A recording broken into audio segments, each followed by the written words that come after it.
Mate, hold up. We said we're done with the serious intros. Who said? Well, we did. I don't remember that. Well, I said it, and you're me, so, you know. Well, I don't care. In a world... Hey, I told you. We're keeping it light. You do it on your own then. Well, technically, I already am. So, anyway. Fuck yeah. Pure wild flight. Get it down ya. How good? Visit nzaerosports.com. I get to do the next one. Well, obviously, you moron. We both do. Of course. I absolutely love the NZ Aerosports business model. I mean, come on. One glance at an Icarus fuck yeah sticker and you know it lines up perfectly with the fucking pilot mentality. But outside their wonderful use of colorful language and a great company vibe, there's a long list of reasons to say NZ Aerosports fuck yeah. NZ Aerosports blows me away right out of the gate as a canopy manufacturer with a bold offer.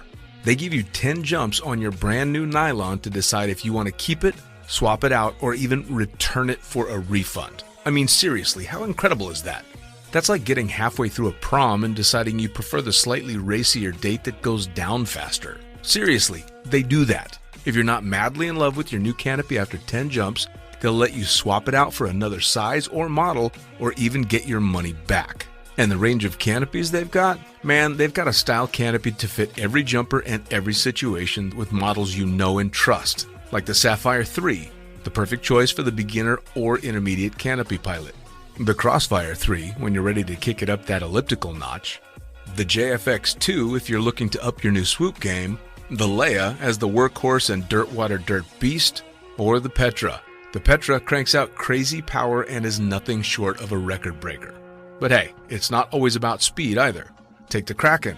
Built as a low pack volume canopy specifically with wingsuiting in mind, she gives you all the performance you're looking for with the reliability you need that'll have you itching for that next formation, rodeo, or puffy cloud. So the equipment is top of the line kick-ass stuff as you already know, but how about the team? Well, the customer service gang is there to sort you out whenever you need them. Maddie and Beto are always there to help with Jen holding the reins. They're available for you at sales@nzaerosports.com, and they've got a kick-ass live chat tool on the website if you're wanting to hit someone up right away. These are the crew you're going to want to talk to get those custom orders in. With the stock nylon, once you know what you want, they'll have that shit on a FedEx truck as soon as the credit card machine says approved and get you in the air in no time. For your custom orders, you'll be able to get a time frame for building and shipping when you design it, so get to it. And demos. They've got demos in the US available from their partner Rock Sky Market. The whole US demo fleet is there with Sapphire 3, Crossfire 3, Kraken, JFX2, and Leia canopies in a range of sizes. They also offer student and tandem demos in the US. Bottom line, every step of the way, NZ Aerosports is there to get you what you need, and I personally couldn't be happier to be teamed up with them here on Lunatic Fringe. And now, time to get started with Lunatic Fringe Into the Void, brought to you proudly by NZ Aerosports. Fuck yeah.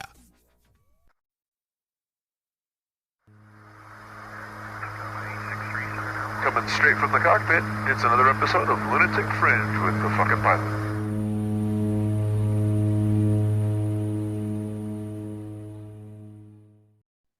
Ready, set, go. Back in the can for another edition of Lunatic Fringe Into the Void. And this is the first one from Finland, the new setup now no longer in the sandbox, and starting out with a complete and total rock star that I've been trying to get on the podcast for quite a while now. Tell me, who the fuck are you and what do you do?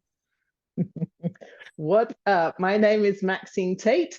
I am blessed to be able to do what I love for a living as a full-time skydiver. I am a demo jumper, I am a canopy coach, and I wouldn't be doing anything else. That's fantastic. And you and I have not seen each other in a very long time.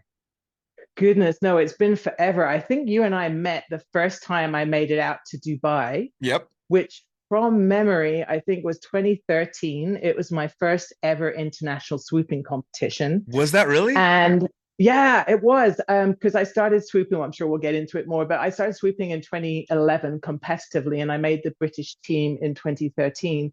And that was my first trip out, was for DIPC in 2013. It was and quite the that spot, was pretty cool. It was it was a pretty awesome place to start my international swooping career. Well, And I yeah. got out there, and it was my birthday. In fact, the first day we made it to the drop zone, and my teammate Martin Reynolds hooked me up with a trip up in a Huey for a cheeky little hop and pop to celebrate my birthday and go check out those skyscrapers. So that was an amazing way to start my trip to Dubai. Yeah, that's a hell of a way to get the initiation into the Dubai drop zone. In 2013, that would have been was it the DIPC or was that the Mondial? It wasn't Mondial. Mondial was 2012. No, Mondial. Yeah, exactly. No, the 2013 was the DIPC. Okay, Yeah. cool. Yeah, because I had just started flying there not that long before, so we were both pretty new to the sandbox back then. Yeah. Nice. Yeah, I seem to remember you and we went to. I can't remember how we met, but we were off in your car, and we went to some concert gig or something. It might well have been the opening ceremony. I don't remember. Yeah, it was the opening ceremonies. That's right. Yeah. We did the opening ceremonies, and then I think we did a little bit of bar hopping on the way back. Yeah, fun times. So, yeah, it's good to see you again, friend. Good to see you again. And you as well. Now, so as per usual with the podcast, let's jump you all the way back. I want to know how you got started, not necessarily just in skydiving, but in anything extreme. Well, yeah, that's interesting, actually. It's so nice doing these things because I get a chance to reflect like I haven't done for a long time. So sure. If you want to go way, way back, I guess I've been doing sports at least on a competitive level since I was literally a kid. And it started at the age of 5 when I learned how to ride horses. So if you want to start there, that was not a lot of people know that. All right. For some reason, I guess I was really into the idea of riding horses. You know what it's like when you're a kid, Sure. shiny things. I want to do that. And my folks have always been amazing at being able to support anything that me and my sister wanted to do. And so I started riding horses and my sister too. And that became a really huge part of my life. And so I actually competed in horse riding as my very first sport. Wow. My family actually moved to Portugal when I was 8 years old. I've been riding for several years, and it was the new thing out there. So we got hooked up with a stable, and I was allowed to go and ride everybody's horses. There's a bunch of expats there. They all had horses. So I had like the run of the stable.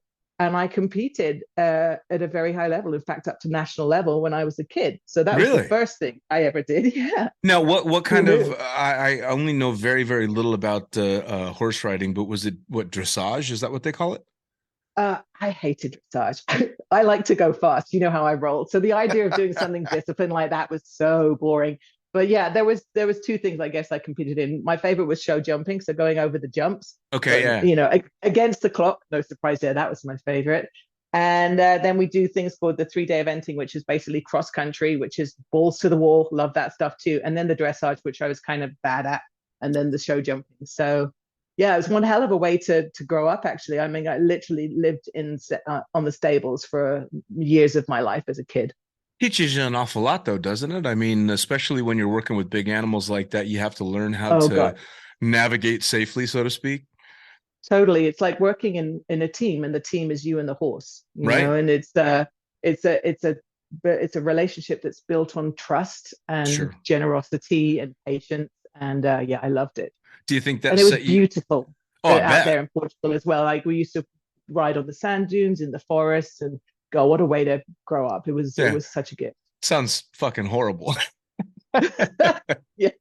So that was my very, very first sport that I ever did. And my family was out in Portugal probably until I think it was till I was about 12 years old. And then we had to come back to the UK. And I continued to jump all the way up through university.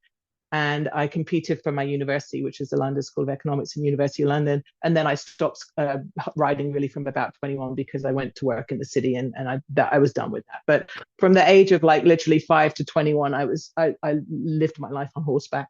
Oh, nice. So now you just mentioned university. What were you going to be when you grew up? Well, I guess I was what I wanted to be when I grew up for a while until I discovered skydiving. But I did an economics degree at the London School of Economics, and then I joined one of the big business consultancy and accountancy firms, and I was the British equivalent of a CPA. And really, yeah. So I became a finance director and as chief operating officer. So I have a big finance and corporate background city in the film and television industry before I became a skydiver. Really? Yeah.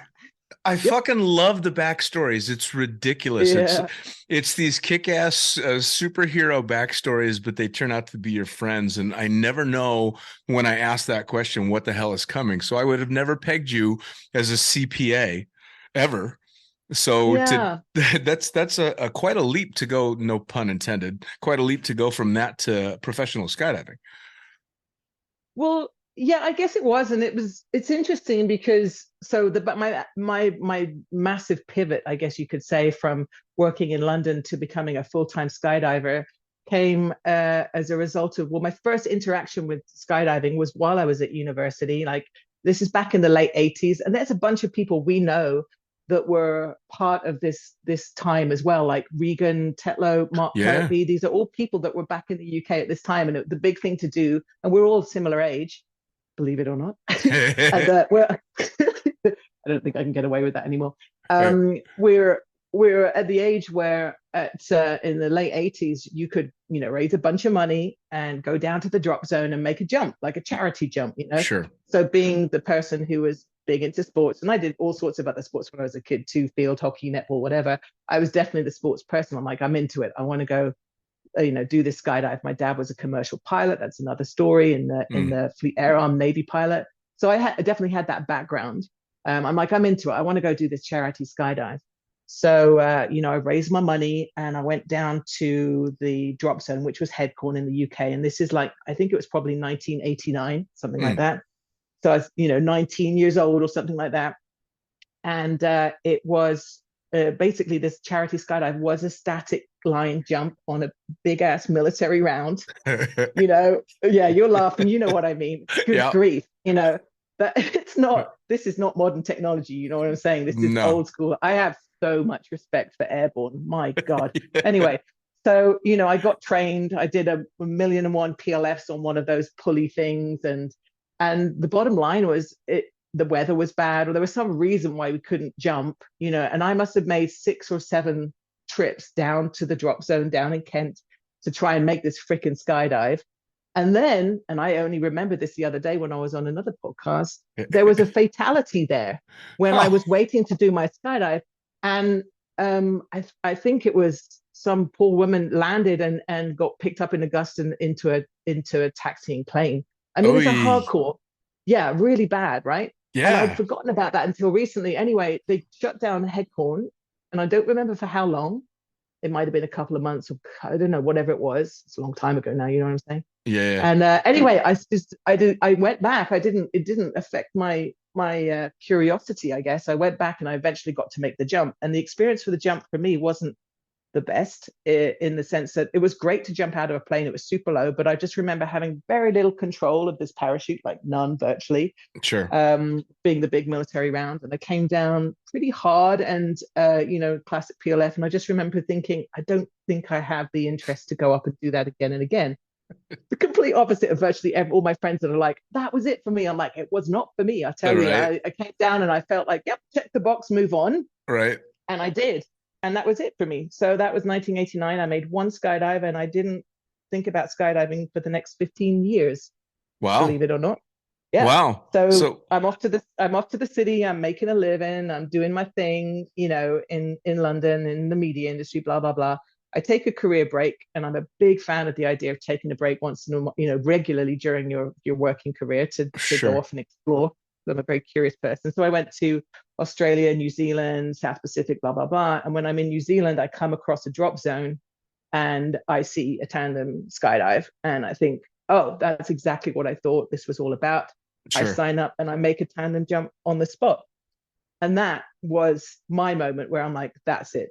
This is what I thought it was all about. You get to experience the free fall. You get to experience the canopy control and land beautifully on tippy toes. I'm like, okay, this is what I'm interested in. For sure. I can't believe I missed it out all these years, but this is what I want to do. Sure. And that to me just made a huge pivot in my life when I got back to the UK and decided that I wanted to learn to skydive. So took a friend of mine, we went to Leo, and that was the place where a lot of the Brits were going because the weather's, it's challenging in the UK to learn. So I didn't want to do static line for sure. You know what I'm saying? I want to do AFF. I want to go full on as fast as possible into this new sport that I've discovered. Right. And so we go down to Leo, and this is an interesting one. You'll appreciate this. My very first AFF level 1. Guess who the secondary instructor was? Oh, please tell me. Pablo No. Hernandez. No, I am not joking. It was Pablo, and he looked like 12. Yeah, he right. wasn't 12. He wasn't 12. He was close to it. I think he was like 17 or 18 at the time. But he was my secondary instructor. And Brian Vasher was working at the drop zone at the time. He was doing canopy courses and stuff out there. So yeah, I went out there to Leo for my first skydiving experience and got Pablo on my jump. So that was pretty funny. How so he and I have crazy known is each that? other for a long time. Yeah, for sure. It's awesome. I mean, I know it's a small world and it's a very, very small sport, but it never ceases to shock me just how small it can be. Yeah, totally.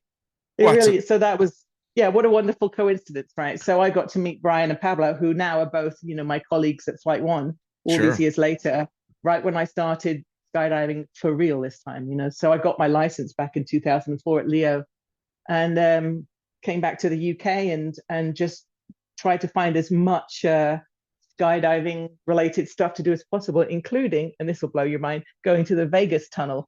Oh, no. Which I think you are familiar with. I've been in there once or twice. Exactly. So that was super funny. I was doing a trip because I was in media, so I used to go over to LA every year, and I was like, all right, what's going on in the States in skydiving? I know there'll be something going on. So 34 jumps in, I find one of the few tunnels open at the time. This is probably 2005, I think, or so maybe 2004. Yeah. And I go fly in the I Fly Away, whatever it's called, Vegas Fly tunnel, away. big ass clown suit, and that was interesting. Yeah, it doesn't help a damn bit when it comes to skydiving or modern tunnel flight, but it's a lot of fun. Goodness, yeah. So that it was different for sure. But I remember like being all over the place and falling out a bunch and thinking, well, that was interesting. But it was cool, because like there weren't a lot of tunnels around at the time. So that it was cool to try something new for sure. That was always my favorite part about that, was especially because I was an instructor at the tunnel, but a low-time skydiver, is we would get skydivers come in that sucked in the tunnel, because flying and flyaway is not about flying your body, it's about flying the suit. No.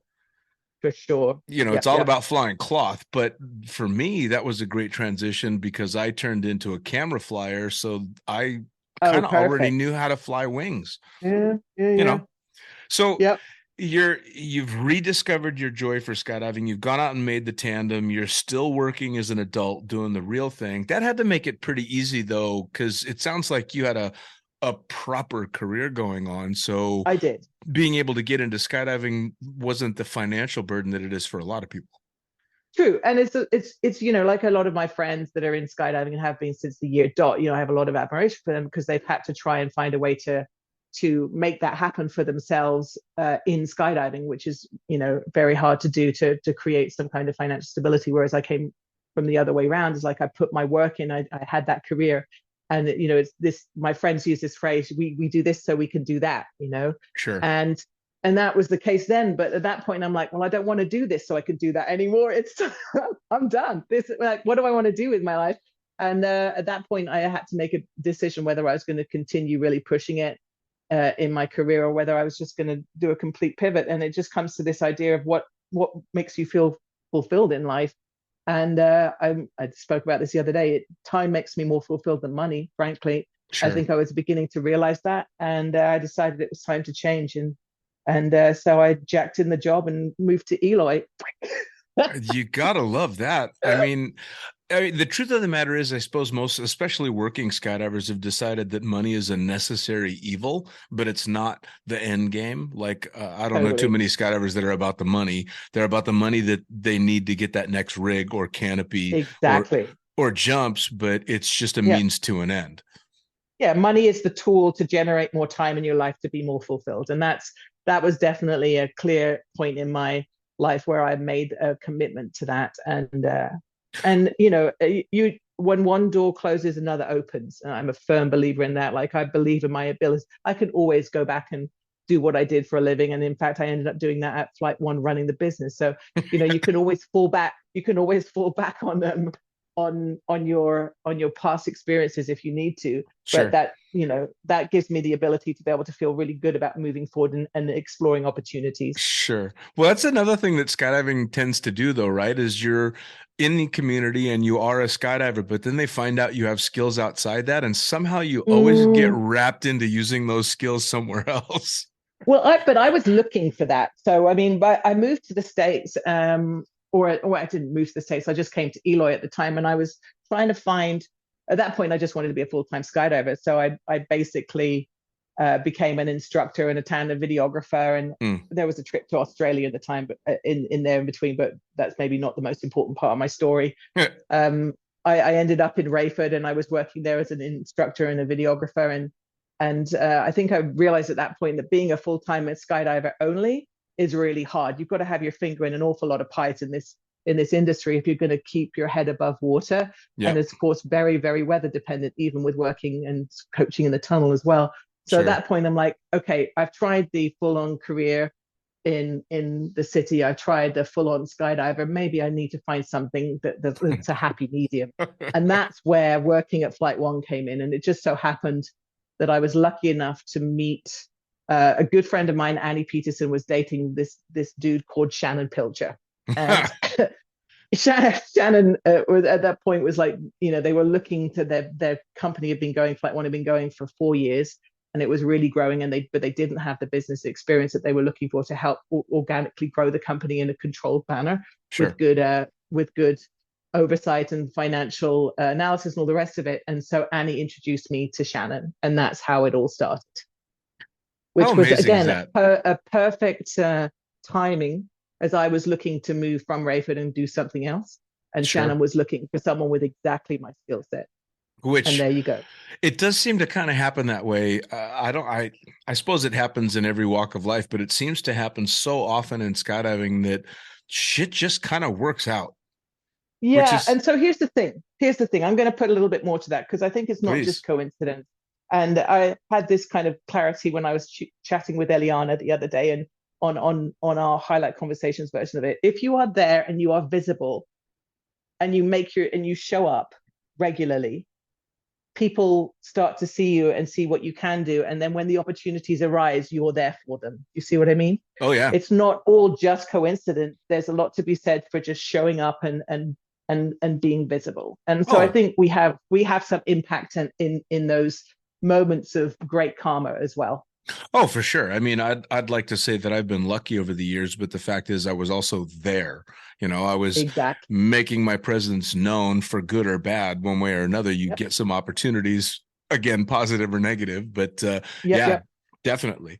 Now, I wanted to actually go back to when you pulled the trigger on walking away from what the real world considers the proper career and the proper trajectory for one's life.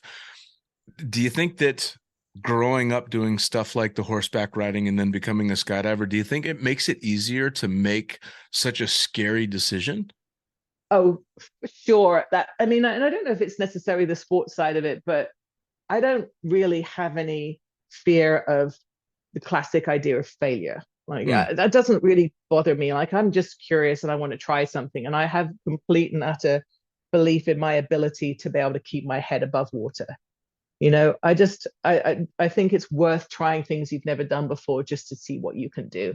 Sure. You know what I mean? And I think that's got a lot to do with the fact that I've got that classic word pivot that we've all learned to appreciate in the pandemic. It's been a factor of my life forever. And I find there's far more fulfillment in trying new things and seeing, try it on, see if it fits. And if it doesn't, then go find another door to walk through, Sure. Absolutely.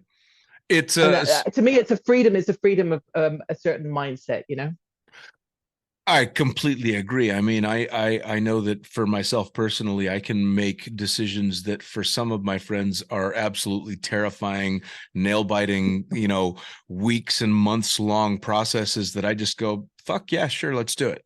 Yeah. And I mean, part of that I think is just how we're wired. And then I think part of it is maybe not so much the sport, but the mindset that you have to get into to accept being a full-time skydiver. I mean, we have to make snap decisions and live with the consequences of those decisions every jump.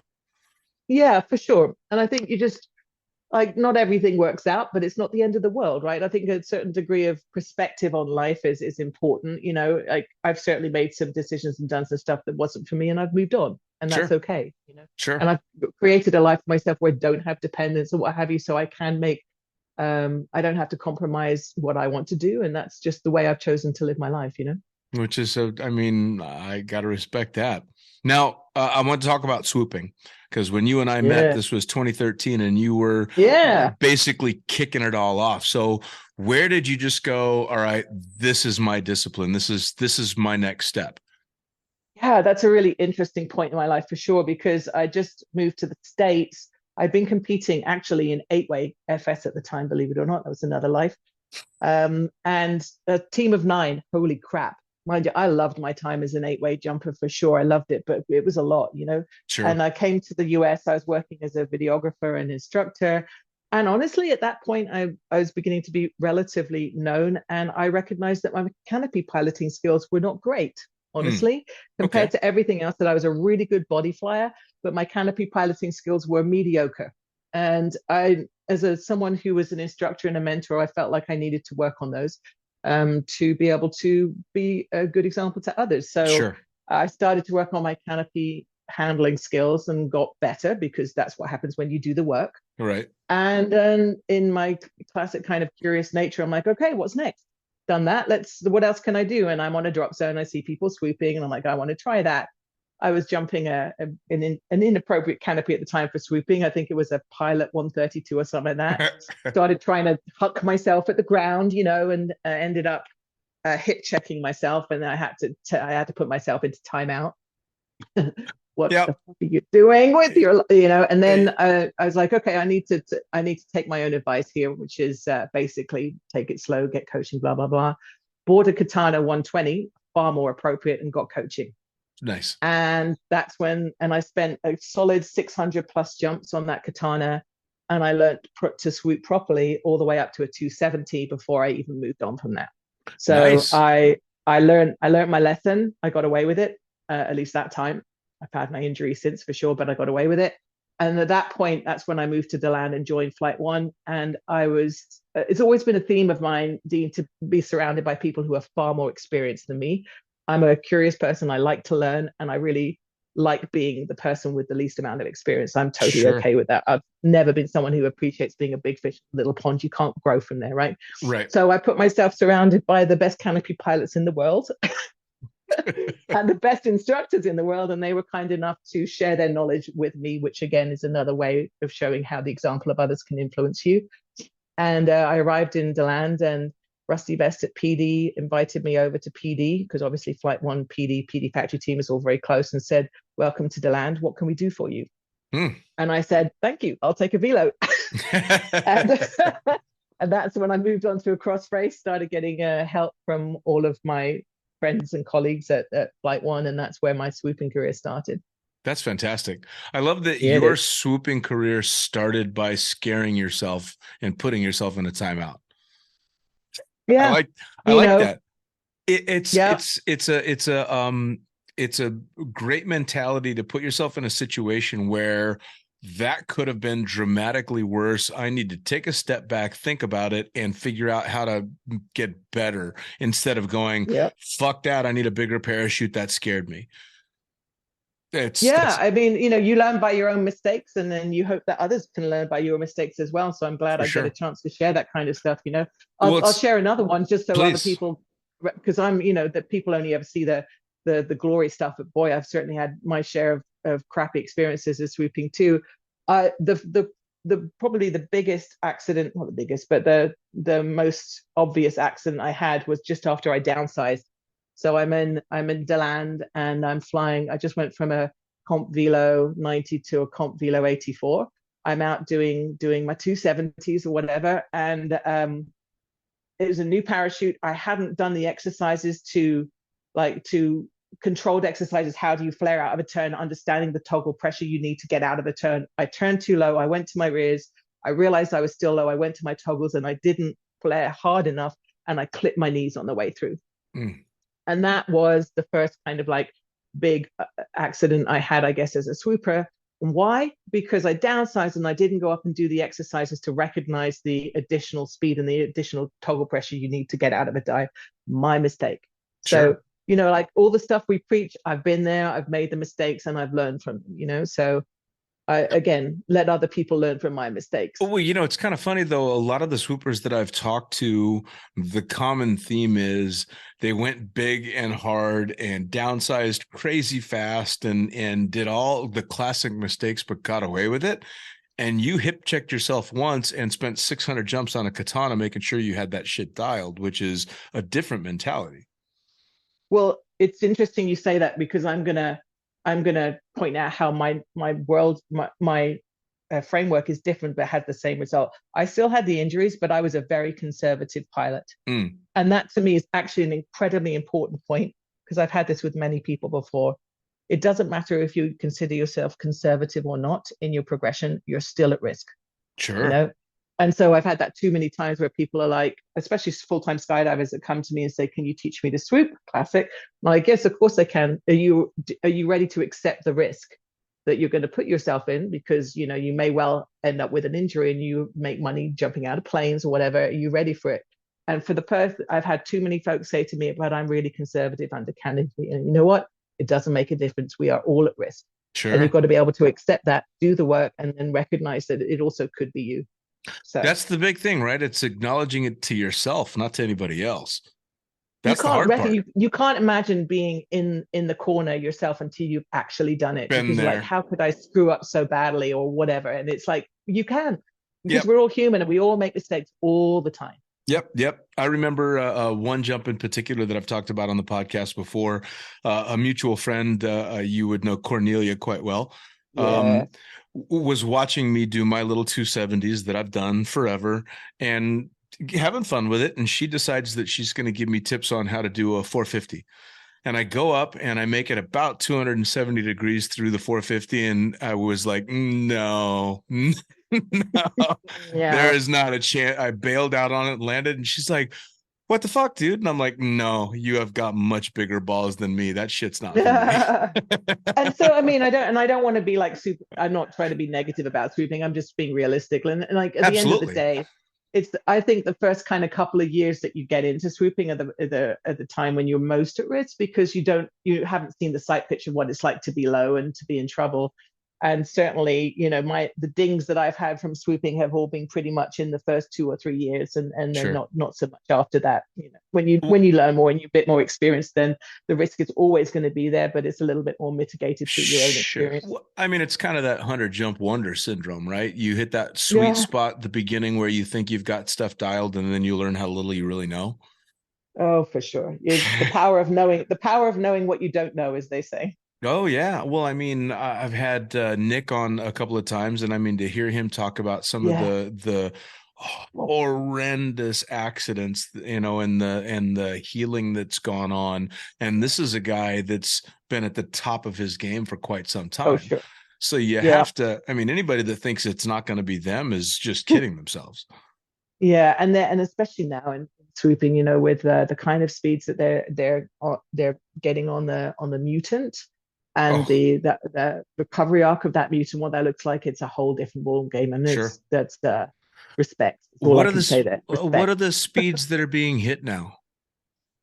They're actually close to 100 miles an hour across the ground now. Like they were definitely getting over 100, I think, in the vertical speed in a normal harness. But as soon as you put the mutant on and you reduce the drag in the body profile, it's a whole different ball game. So it's funny. Our equipment in swooping has progressed so much now. I wonder what they're going to do with the courses. I feel like the courses they're having to mitigate the courses to deal with the higher performance of the pilots and the equipment. So I don't know. I think it's time for a redo. Frankly. I was going to ask, in the amount of time that you've been in the sport, and you and I have got a similar amount of time in the sport, it seems like the progression with canopies is just been exponential over the last 10 years or so. It went, for the longest time, the stiletto was the baddest fucking canopy on planet Earth, and everybody was flying a stiletto, and then it just took off like a rocket. And then, PD and NZ Aerosports have been fighting it out for the last 15 years. Yeah, which is great. I mean, competition is the best thing for the pilots because Oh, it yeah. provides innovation. But in the time I was in swooping, I think I did my first competition in 2011 on a Comp Velo 90, and I was jumping a Peregrine 71 when I retired. And so that everything in between there is like, that's one hell of a change. You know what I mean? Like, Peregrine's freaking badass canopies. Oh my God, they're so much fun. But yeah, they're a handful for sure. But I don't fly a Mutant. It's Sure. interesting. Like the idea of being in a turn and literally being perpendicular to the ground, like you're standing, coming down in those turns. That's a whole other ball game, man. Yeah. I'll stick with my speed wings. I'm quite happy to fly a supine harness here in the mountains in Utah, and I love doing that. But yes, yeah, there you go. Respect, I said, respect. It blows me away watching the canopies that are being flown nowadays, and I'm almost nervous to watch modern canopies because they fly in a way that I, as a skydiver, have never experienced. I've never flown those canopies. I was never current enough to be flying that stuff. So to watch it from the ground, it blows me away. Currency is a huge thing. I like it especially with the Peregrines, Petras, whatever it is you're flying, HK2. I remember thinking if I went a month, like 4 weeks maybe, without flying my PI, I felt uncurrent on it. Yeah. Like literally a matter of weeks, because it's such a high performance wing. Well, I mean, it's fun. It's got to be. It's got to be. And yes, I completely agree. Good. Currency has got to be. It's tops on my list of important, especially when it comes to canopy stuff. Short story. It broke my heart, and maybe a month ago now, I was in Nepal when they had Everest Skydive going on, and PH, who runs the show out there, I was helping out as my timing with my trek happened to work out real well, so I could be there, and I was trying to help out where I could. And PH turns to me as they're 30 minutes from sending a load and asks me, are you current? And I have had 2 neck surgeries and haven't jumped in a year and a half. And I went, please tell me you're not asking me what I think you're asking me. And he's like, well, it would be a hop and pop from 22,000 feet, but there's a slot. And I had to turn it down. That's smart, man. I mean, like doing a jump at that kind of altitude that's broke my fucking heart. Next time, buddy. Next time. There you go. Yeah. Though I told him, I'm like, I've got that on tape now. I'm gonna make sure that I call you on that offer. Now, speaking of speed, you started speed skydiving. Yep. What addict much? Right. I mean, add that to the list, right? Okay. All right. So the story behind that is in 2017, I decided that I was going to 2017 was a big year for me. I managed to go. I went to the World Games for the UK, wearing the UK jersey for swooping.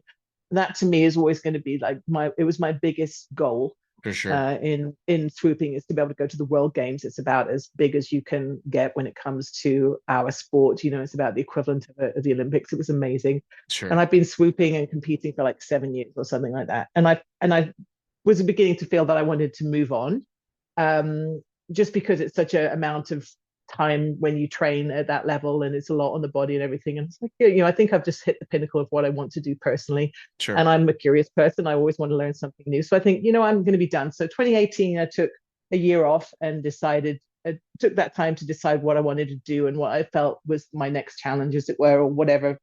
It's important to ask yourself regularly what fulfills you. Otherwise, you can end up doing the same thing year after year. And what we like to do changes over time. So I think it's really important to check in with yourself regularly and be like, am I on the right path still? Oh, yeah. And I got to that point in swooping where I'm like, I don't think this is me anymore. I love the community and it's super fun and everything, but I think I want to try something new.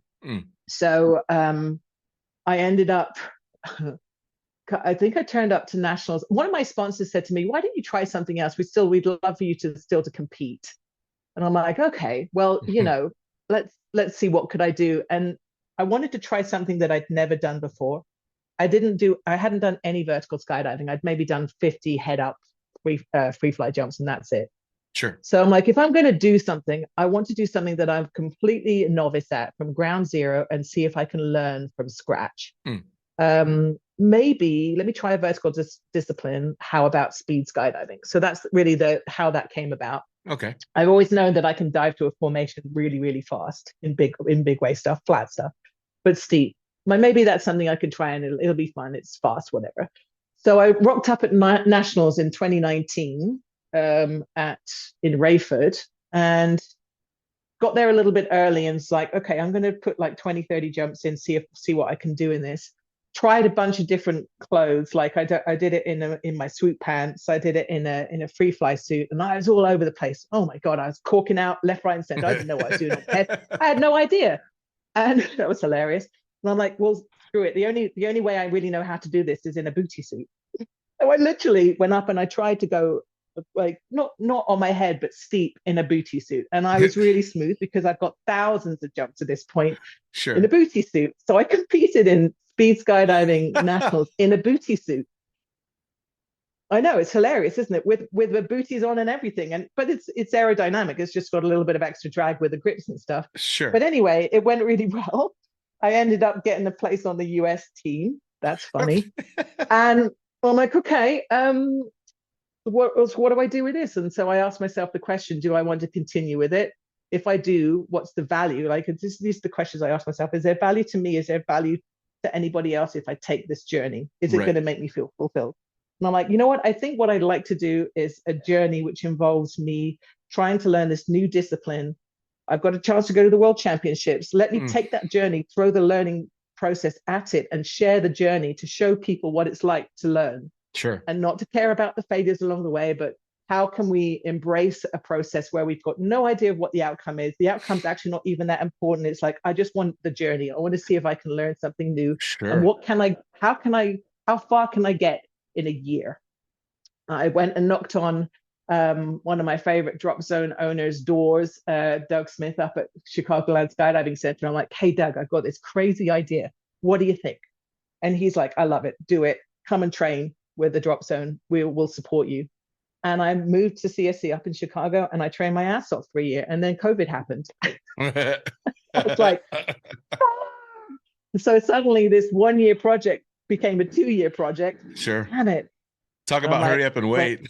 Oh my goodness. And so then I went and knocked on another DZO friend's door, Jorge Alonso down at Skydive Carolina. I'm like, can I come down in spring and come to your drop zone? He's like, yeah, come on down. We'll do it. So between the two of them, love the fact that they supported it. I spent 2 years hucking myself out of a plane, trying to go head down, trying to learn how to go fast. And by the time I got around to going to Russia, I probably had clocked up about 450 training jumps. Wow. Which is a lot. My body hurt, I can tell you. And it wasn't all good. Like in the time I'd cork out, I put myself in a flat spin once. I gave myself whiplash. This is all part of the journey. And this is why I want to share it. It's like, it's not all good stuff. Right. But persistence is what counts, because ultimately it's a numbers game. So speed skydiving, the jump itself, like the scoring window is 7,400 feet's worth. It's over in like 28 to 30 seconds. Yep. So every time you go make a jump and you're only going really fast down at the bottom, maybe the last 4 or 5 seconds, that working time is nothing, right? So the only way you get better is by doing it again and again and again. And with the support of my sponsors and the DZs, I was able to do that and able to get to a point where I was doing pretty decently and went to Russia and performed pretty well. And I say performed pretty well. I got the gold medal and got the world record. But the only reason I kind of play that down a little bit is because ultimately the results, the only thing that's important to me is competing against myself, because you never know who's going to turn up at the meet, whether you're going to win or not. So to me, actually, the medals per se isn't about it. To me, the competition is, can I go to a world championship and do as well as I've done in training? Can I get better? Can I go faster compared to my own results? So we went all the way to Siberia in the middle of a pandemic. Wow. That was one hell of a journey. I feel like everybody that went there, honestly, and managed to make it to Siberia should earn a medal. Right. That was a trip. It was a trip. And I mean that in every way, shape or form. And it was a crazy, wonderful experience. But after that, the journey was done for me. Like, that was the whole point. My goal was the journey and to share it. So came back after Russia, and we got to do lots of wonderful media about skydiving and about speed skydiving, because myself and my teammate Kyle Lopriest both got the gold. So it was kind of like one of those beautiful PR moments, Sure. like the fastest man and woman in the world, or all that kind of like the BS that comes with it. And we got to do all sorts of wonderful interviews, which helps the sport. But I was kind of, at that point, I was kind of done because the journey had been done. But the World Championships this year were in Eloy. It's home turf, defending champions, and it was just another opportunity to wear the jersey one more time and represent. And so we just did the World Championships in October.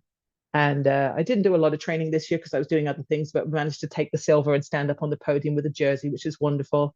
And then I retired. Nice. Dropped the mic. So I just retired from competition after 17 years. So what was the world record in Siberia? What was your speed? Actually, you know what? Here's the interesting thing. I wasn't very fast in Siberia, but I still got the world record, and I think it was 443 kilometers an hour. But I broke it again when we came back to Arizona. When we came back to Arizona for nationals that year, because it's super fast in Arizona, both Kyle and I broke the records again. And my record back then was 459 kilometers an hour. And since then, my record has actually been broken by someone else, as has Kyle. So Kyle and I are no longer the world champions or the world record holders. But here's a really important point to make about that. We both love that. I love the fact that people are out there doing it, going hard. And records are there to be broken. And I love the fact that people are inspired to go and break them. So I don't want to hold a record for very long. You know what I mean? It's great to have them, but I want to see people go out there and go faster. And they are crushing it right now.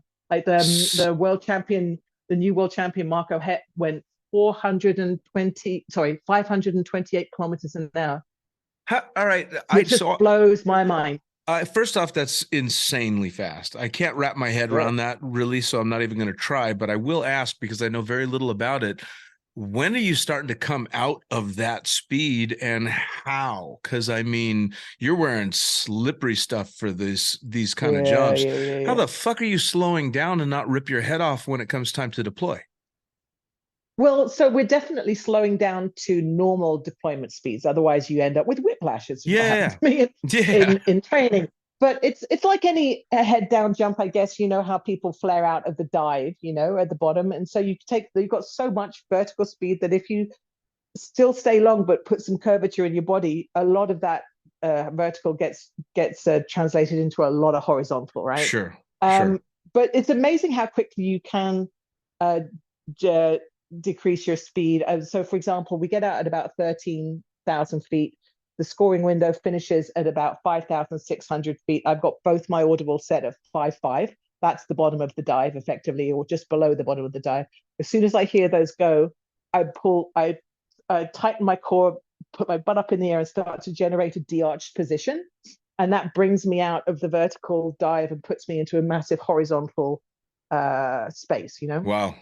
And then you have to keep putting the brakes on and keep making sure you translate that vertical to horizontal. And then it honestly doesn't take that long. By sort of 4,000, 3.5, I've slowed down and I could deploy. Well, I mean, that's But it took a while to get used to that. I'm not going to lie, especially as someone who's not a head down flyer. I remember when I started, I was really struggling with that for sure. And I remember asking my good friend Mel Firth, I'm like, dude, you've got to teach me how to flare out of a head down dive because I don't know what I'm doing. Right. That was one of those areas as a belly flyer I didn't know how to do. I had to seek out help. Sure. But yeah, it's just with everything. The more you do it, the better you get at it, I mean, that's still got to be so physically demanding. I mean, just coming out of a normal head down can be a bit demanding, but when you're talking about 400-500 kilometers an hour, holy shit. Yeah. That's something else. Yeah, definitely. My shoulders were hurting quite a bit because like when you de-arch, you can just bring your shoulders in. So that was part of it. And then the other thing that actually I'd say was more challenging than anything is my neck. Because ultimately, and that's not so much about the flare out, it's in the dive. It's a matter of what you do with your head when you're going at those kind of speeds. I take a reference to the ground, so my neck is slightly tilted up, so it's not, my head isn't directly in line with my body. Right. Folks that have a lot more of a free fly experience can look out at the horizon and get a really good sense of whether they're vertical or not. But for me, I always took a reference. So I'd say probably 50-50 with the competitors. So yeah, my neck you can imagine being in a dive at those kind of speeds when your neck is slightly out of alignment per se. Right. Yeah, it hurts. It You know, hurts a lot. it's funny, we've beat the shit out of ourselves, and I'm sure you're a lot like me in that to another skydiver, all the aches and pains make sense. But to non-jumpers, it's an evening's conversation to explain exactly how we've fucked ourselves up over all these years doing something so often. And Yeah. it's really difficult to, oh, well, how come you've had surgeries and this and that? And throwing a drug. What's a drug? Oh shit, here we Oh go. God, yeah. And it becomes that Balance never for ending sure, yeah. conversation. So it's wild to try and put that into perspective, talking to a normal, I hate to say normal, a regular person as opposed to a Yeah, for skydiver. sure. But you say to a skydiver, yeah, I'm just beat to shit because I've been jumping 30 years. Yeah, it's so interesting you mentioned that, Dean, because I've had a lot of conversations over the last 6 months with friends and colleagues and other competitors about their physical well-being right now. And our bodies are pretty beat up, like most folks are telling me, like I'm in pain for a lot of the time right now, and a lot of the conversations are actually surrounding how do we look after our bodies, like what are we doing for pain management, what are you doing for health, like Right. how many times have you had your knees injected with PRP, like good grief. But then we don't really talk about it a lot, and I'm all about trying to be authentic about what it's like to be a full-time skydiver. Yeah. This shit really takes a toll on your body, and especially if, like, I'm in my 50s, but the friends of mine that are in their late 30s, I mean, look at Pablo. Pablo's been doing it forever. Yep. I think he's still in his 30s, I think. You wouldn't guess with the gray hair on the man, Right, but I want to right. say, I think he's not, I don't think he's even 40 yet when I think about it. Maybe he is. Maybe I'm just being kind to him. But, he's a really good example of the wear and tear of 20 plus years, 20,000 jumps, whatever, Oh, on your yeah. body for someone who's still young. And it's a lot, man. Like you've just got to be aware of what it's going to do to your body and try and mitigate it as much as possible and just be careful, Well, and And it's then also you get the anomalies like Pete Allen, who's like older than me and is just so fit. yeah, and nothing phases him. 35,000 jumps in or whatever he is. God, I know when I had superhuman. him on the podcast, it was just like this. It was just conversation, not video. And I'm just sitting there the entire time shaking my head going, this fucking guy, Yeah. He's a good example of what physically, mentally, and everybody wants to be Pete Allen. Oh, He's yeah, just absolutely. He's a wonderful human being, but he's a good example, Well, and it's funny though, physically what you get used to, right? I mean, I don't know Yeah. any longtime skydivers that aren't dealing with some level of pain to some degree every day. Yeah. But that's But, just how it is. I don't even think that's twice life. about it. Yeah. I wouldn't do anything different. I'll just keep trying to mitigate it and have fun, like Yep. what's the point? Oh, I wouldn't trade it in for anything. Although it would be nice to know there was an old folks skydiver home in our future, but that ain't going to happen either. Yeah. But at least and then that's one of the reasons why I sort of retired from competition as well. It's like there's other things that I would like to do with my time. Sure. And I also want to give my body a bit of a break from doing the extreme side of skydiving. So sure. Right now I get the joy of like I'm on my demo team, Highlight. We get to go to these places and we do one jump and we get all the glory and all of the amazing feels. And that to me is the best way to be. Well, and bang for your buck.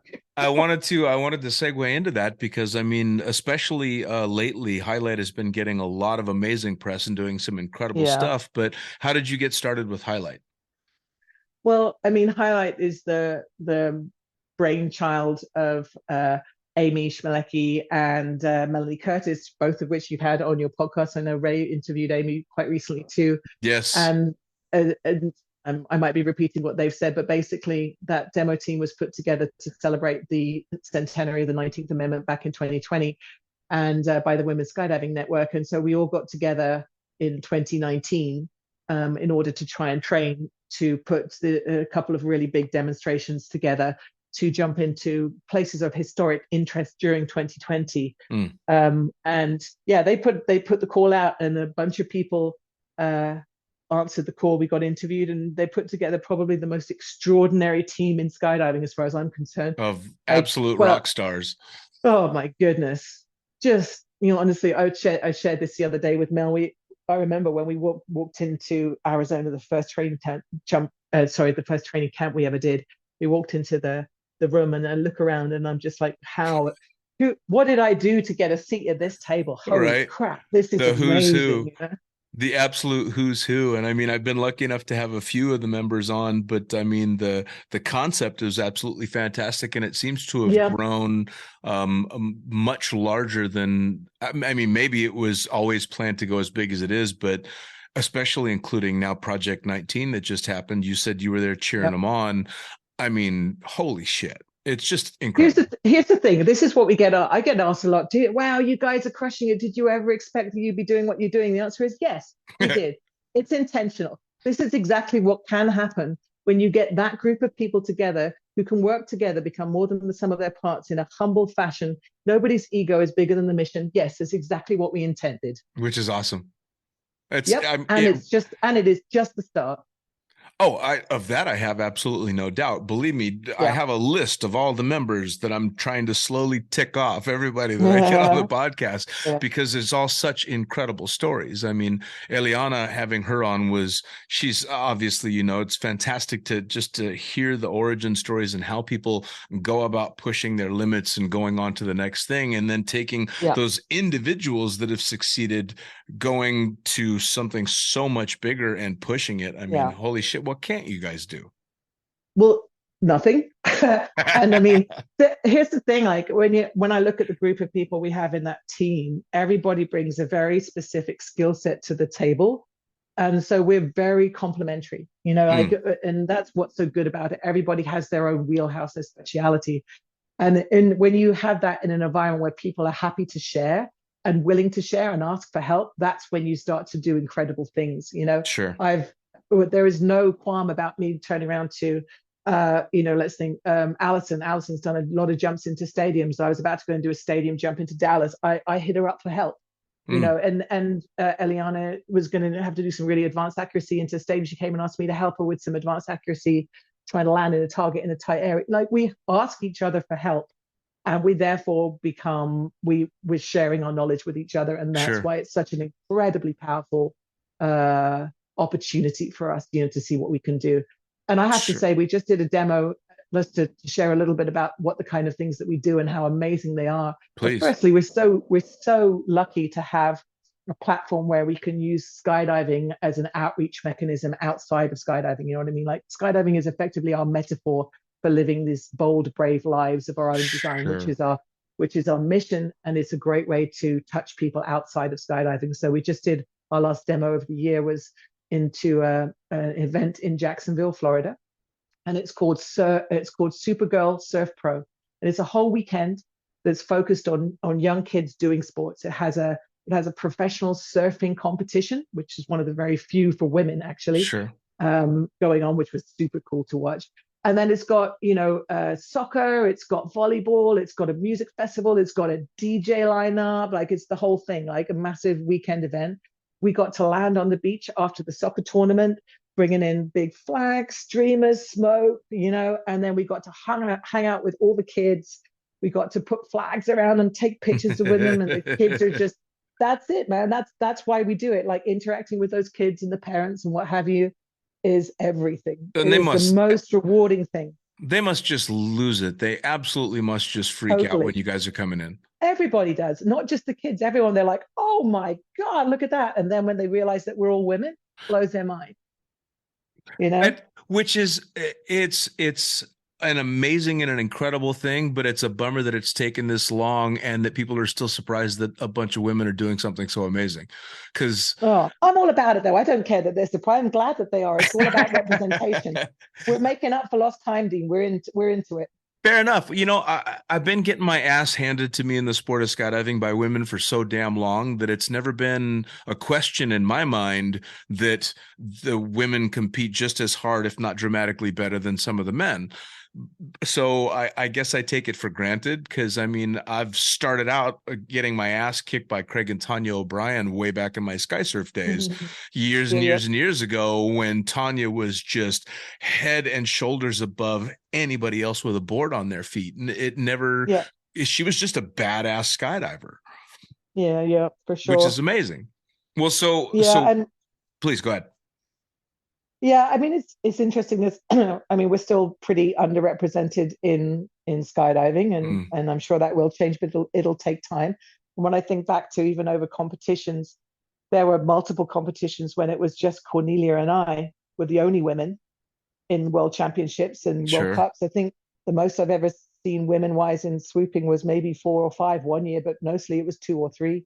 Mm, And but that's okay because it takes time, and we'll keep representing, and hopefully folks see that women are doing it and they think that they can do it too. And I mean that's on the skydiving side. Outside of skydiving, seeing women do demos jumps is just a metaphor for the idea that women can do whatever is out there too. So, change doesn't happen overnight. It doesn't even happen in decades or sometimes in a lifetime. sure. It took 72 years from the beginning of the suffrage movement to when the 19th Amendment was ratified. You just got to keep going out there and doing it and representing.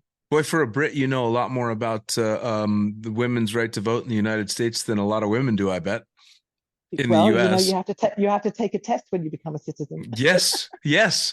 And I can almost guarantee you most, if not all of my American friends and myself included, probably wouldn't pass that test. You're given 100 questions that you have to learn because they're going to ask you 10. I had so much fun asking all my American friends the questions. It's pretty funny. I'm Yeah, I'm all good guessing it though. was pretty sad. Well, some of them were complex. Some of them were things like, name 2 states that border Canada. So it wasn't. All right, It's fair not. They're enough. not all. They're not all complicated. So there's a few gimmies in there. Yeah. All Well, you right, hope fair so. enough. Fair enough. So, moving forward, you're still Yes. obviously you're coaching and doing all this stuff. You've hung up the spurs as far as competition goes. So, what's next for Maxine Tate? Well, I'm definitely about trying to continue to collaborate with others to try and utilize what I consider my greatest gifts to try and move forward this idea of representation. Like a lot of what I do for Highlight is a great metaphor for what I want to continue to do. And I'm super driven to use that platform with my teammates to continue to see what's possible, and that to me is not outreach within the sport and outreach outside of the sport as well. Sure. So that's really where my focus lies. And right now I'd say I'm probably leading more of a values-based life than a task-orientated life, which Fair enough. like a friend, someone who I really admire. God, I wish he was my friend. He's a great author called Adam Grant, and he's an organizational psychologist. And he says, in this never-ending world where it's very unpredictable, you can't really make a master plan. All you can do is gauge whether you are leading a meaningful life. And that's pretty much where I'm at right now. So no big master plans to dominate, but everything I do, I ask myself the question of whether I feel it's meaningful and whether it fulfills me and adds value. And I'm okay with that. Yeah, well, that's pretty rare air to live in right there. I think that Yep. most people don't get to a point in their lives where they're able to ask themselves those questions because they're too busy just grinding it out. So, I mean, that's a pretty special place to be. Yeah, it is, and I'm good with it. I mean, it's a simple life, and it's a life full of fulfillment. So There's a whole lot to say for a that's simple me. life, isn't there? Yeah. So, so tell me, people want to come train with you. They want to come jump with you. They want to sit and talk Yeah. to you about Highlight and all that. How do they find out about you and what you've going on? And how do they find out about the team? Yeah, for sure. So I mean, so to find out about Highlight, you can go to Highlight Skydiving, which is on Instagram, it's on Facebook, it's on TikTok. Yep, you're never too old to be on TikTok, believe it or not. We have a YouTube channel. I am doing a monthly I want to say podcast. Well, I guess it's a podcast of sorts, very much like this, called Highlight Conversations, Nice. which came from a conversation I had with the team. I felt like we needed to have more accessible mentorship and share our stories like this so people could understand and relate to it. So every month I am interviewing a member of my team. And Awesome. in fact, this 2 days ago, Mel actually interviewed me. And Highlight Conversations is not just going to be about me interviewing my teammates. That's a wider umbrella term. And I'm looking forward to interviewing people who are outside of skydiving as well to dive into these ideas. Awesome. So if you want to, for anyone that wants to see that, is you can go to our YouTube channel, Highlight Skydiving, and you'll find it there in our playlist. If anybody is interested in getting in touch with me, whether I am still a Flight One instructor and a business partner, so that's still a huge part of my life. I feel very, very grateful to have the gift of knowledge that I've been given to pass on to people to help them with their canopy piloting skills. And I still do that. And I'm still loving going to drop zones and helping people with that. It's hugely rewarding. And every now and then I'm going to be running a speed skydiving skills camp. I'm actually doing one down in Skydive City in Z Hills over the Christmas period. And I load organize still. So I'm going to be load organizing in Z Hills. I'm load organizing in Costa Rica at the Tsunami Exotic Boogie in Costa Rica. That's the best deal in town, just saying. So I'm out and about at the drop zones enjoying, and you can get in touch with me either through Facebook, Instagram, TikTok, and I'm either under Maxine Tate or Maxine Fly Girl, and or hit me up on socials. I'm always here to help people, and I get hit up. People are always in my DMs asking questions, and I'm here for it. Sure. Well, I'll tell you what, for a semi-retired person, you're pretty damn busy. Yeah. I say yes to the things I love doing, and I'm blessed to have a lot of things that I love doing right now. So. Oh, that's fantastic. Well, I'm glad that we were finally able to get this done. We've been talking about it for quite some time. You were going to talk to our good mutual friend, Zedge, but it's always hit and miss trying to get people nailed down, especially with as busy as we can be. So I thank you so much for taking the time. Yeah, dude, it's great to see your face. It's been a hot minute, and I hope we get to meet in person again sometime real soon. Oh, we will. It's too small a world. Yeah, for sure. You enjoy that winter in Finland, and I'll enjoy this beautiful snow up in Utah. That's a deal. Take care. All right, buddy. Have a good one. And there you have it. Another episode of Lunatic Fringe Into the Void, brought to you as always by, and say it with me, fuck yeah, NZ Aerosports. Head to nzaerosports.com. By Pussfoot. That's right, head to pussfoot.com, the extreme sports collective, and check out everything they've got to offer. By summitparachutesystems.com. Jarrett Martin and the family cranking out amazing pilot rigs, as well as incredible rigging courses. And now joining the Lunatic team, it's the one and only Tony Suits. You know him, you love him. Head to tonysuit.com. Check out all the amazing standards, as well as the new incredible signature line they've got going on. And as for us, the Lunatic Fringe is now on YouTube. That's right, you're going to have the chance to put faces to the audio by heading to youtube.com and looking up the Lunatic Fringe podcast. It's easy. Hit the like button, hit the subscribe button, check out all the amazing videos from the previous guests that we've had, as well as new and upcoming interviews on video. As always, I am the fucking pilot. Head to thefuckingpilot.net or theprincesspilot.com. Thanks for joining. We'll see you next time around.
Well, holy shit, I actually managed to do it.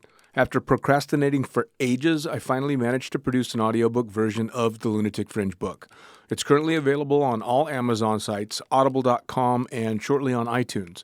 And if you're the page-turning type, it's also, of course, still available in Kindle form, paperback, and hardback on Amazon. 10 hours and 10 years worth of Blue Skies Magazine's articles, all available to you right fucking now, including a few author's notes and even an apology or two. Enjoy.